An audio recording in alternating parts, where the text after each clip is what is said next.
Hi, నా పేరు doctor Vijaya Madhuri, fertility consultant, 49 fertility centres, Banjara Hills. చాలా మందికి ఐవీఎఫ్ అంటే ఎన్ని మంత్స్ పట్టిద్ది, దాని టైం లైన్ ఏంటి అని అడుగుతున్నారు. దాని గురించి వాళ్ళు తెలుసుకుందాం. సో ఫస్ట్ పేషెంట్ కపుల్ ఎవరన్నా మన దగ్గరకు వచ్చినప్పుడు ఆల్రెడీ ప్రీవియస్ ట్రీట్మెంట్స్ తీసుకొని ఉంటే ఆ ట్రీట్మెంట్స్ ఏమేమి జరిగినాయి, వాటి గురించి క్లియర్ డీటెయిల్స్, ఇన్వెస్టిగేషన్స్ ఏమన్నా జరుగుంటే వాటి నుంచి క్లియర్గా చూసుకుంటాము. అట్ ద సేమ్ టైం మనం కూడా ఇక్కడ for sure scan and semen analysis చూసుకుంటాము. ఇంకా ఫర్దర్గా ఏమన్నా ఎక్స్ట్రా ఇన్వెస్టిగేషన్స్ కావాల్సి వస్తే అది చేపిస్తాం.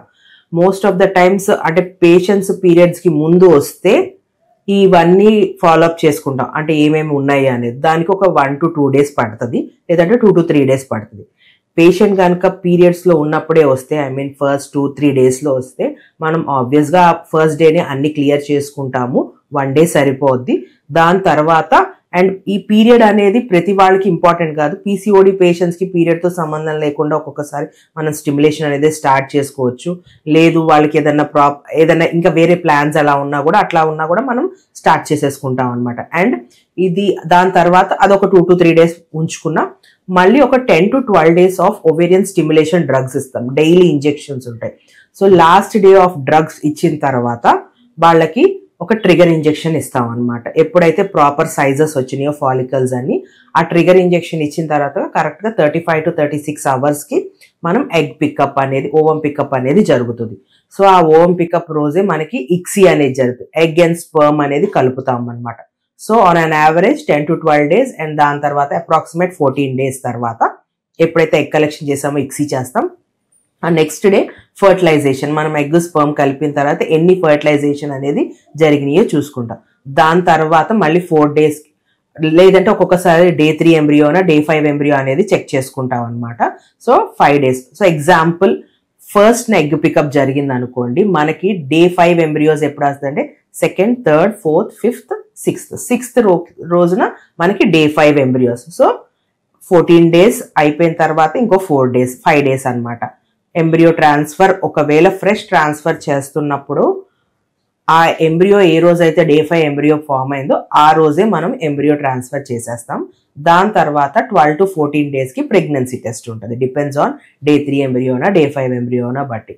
ఒకవేళ ఫ్రోజన్ ఎంబ్రియో ట్రాన్స్ఫర్ జరుగుతున్నట్లయితే day 5 ఎంబ్రియోస్ని మనం ఫ్రీజ్ చేసేసుకుంటాము. వాళ్ళకి ఎగ్ పికప్ అయిన తర్వాత కొంతమందికి 1 week to 10 daysలో నెక్స్ట్ పీరియడ్ వచ్చింది. ఆ పీరియడ్ వచ్చిన తర్వాత day 2 నుంచి మనము గర్భసంచిలో ఉన్న లేయర్ని ఫామ్ చేయడానికి టాబ్లెట్స్, జెల్స్ ఇవన్నీ ఇచ్చి అప్రాక్సిమేట్ అదొక 15 to 20 days ప్రొసీజర్ అనమాట. అరౌండ్ 15 to 20th day మధ్యన మన ఎంబ్రియో ట్రాన్స్ఫర్ అనేది మళ్ళీ జరిగింది. దాని తర్వాత మళ్ళీ 2 weeksకి మన ప్రెగ్నెన్సీ టెస్ట్ ఉంటుంది. So approximately fresh embryo transfer అనుకోండి, ఇది మాక్సిమం ఒక 15 to 20 daysలో మొత్తం ఎంబ్రియో ట్రాన్స్ఫర్. ఆ తర్వాత మీకు టెస్ట్ అంటే 1 monthలో అయిపోయింది. If it is a frozen embryo transfer ఒక 6 to 8 weeks టైం పట్టిద్ది మన ప్రెగ్నెన్సీ రిజల్ట్ గురించి తెలుసుకోవటానికి అనమాట. దీని గురించి మీకు ఇంకా ఏమన్నా డౌట్స్ ఉంటే ఐవీఎఫ్ టైం లైన్ గురించి అండ్ పేషెంట్ టు పేషెంట్ ఈ ట్రీట్మెంట్ అనేది వేరీ అవుతుంది. ఏమీ ప్రాబ్లమ్స్ లేకపోతే మటుకు ఇమీడియట్గా అన్నీ జరిగిపోతాయి.